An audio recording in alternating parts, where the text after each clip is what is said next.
Bangladesh cricket বোর্ডে নাজমুল হাসান পাপনের ১২ বছরের রাজত্বের অবসান ঘটেছে। বোর্ড সভাপতি হিসেবে দায়িত্ব নিয়েছেন সাবেক অধিনায়ক ও প্রধান নির্বাচক ফারুক আহমেদ।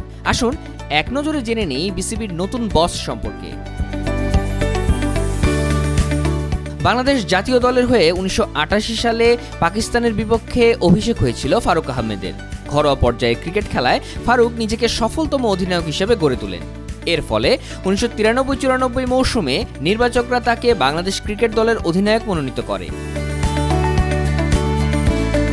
১৯৯৯ সাল পর্যন্ত লাল সবুজের জার্সিতে ৭ ওয়ানডে ম্যাচ খেলেছেন তিনি। তার নেতৃত্বে ১৯৯৪ সালে আইসিসি ট্রফি খেলেছিল বাংলাদেশ।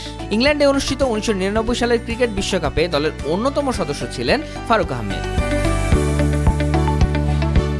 ক্রিকেট থেকে অবসরের পর ২ দফায় প্রধান নির্বাচকের দায়িত্ব পালন করেন এই ক্রিকেটার। প্রথমবার ২০০৩ থেকে ২০০৭ পর্যন্ত এই পদে ছিলেন তিনি। এরপর ২০১৩ থেকে ২০১৬ পর্যন্ত আবারও প্রধান নির্বাচকের দায়িত্ব পালন করেন সাবেক ক্রিকেটার। প্রধান নির্বাচক থাকার সময় সাকিব আল হাসান, মুশফিকুর রহিম, তামিম ইকবালদের মতো দেশসেরা খেলোয়াড়রা উঠে আসে ফারুক আহমেদের হাত ধরে। বাংলাদেশের ক্রিকেটে শুরু হয় এক নতুন দিগন্ত।